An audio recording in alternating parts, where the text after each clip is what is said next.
O'zbekistonda taniqli oshpazlardan mashhur taomlarini tatib ko'rishda davom etamiz va bugungi mehmonimiz ilk bor Toshkentdan emas, balkim Farg'onadan Said Chef, ya'ni Said Ali. Xo'sh ko'ramiz biz uchun nima tayyorlabdilar.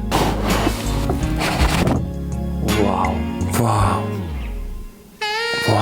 Chiroyliligini. Tort juda ham og'ir ekan, ko'rinib turibdi. Shuncha mehr, shuncha sevgi ichida.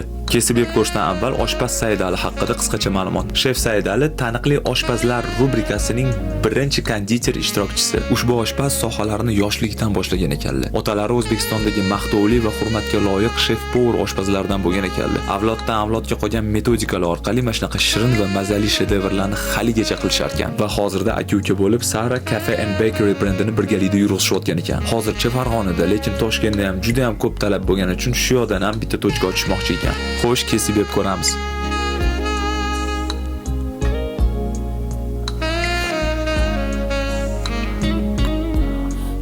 Vau, maza qildim. Shu tortda mana shunaqa chiroyli holda Farg'onadan hamma xarajatlarni ko'tarib o'zlari jo'natib yubordilar. Xo'sh, farg'onalik konditer oshpaz Said Ali akaga kattakon rahmat. Bu yoqda juda ham ko'p. Qolganini oilamiz bilan birga Ramazonga shirinlik sovg'asi deb maza qilib yeb olamiz. Xo'sh, keyingi videoda qaysi oshpazni taniqli taomini yeb ko'ramiz.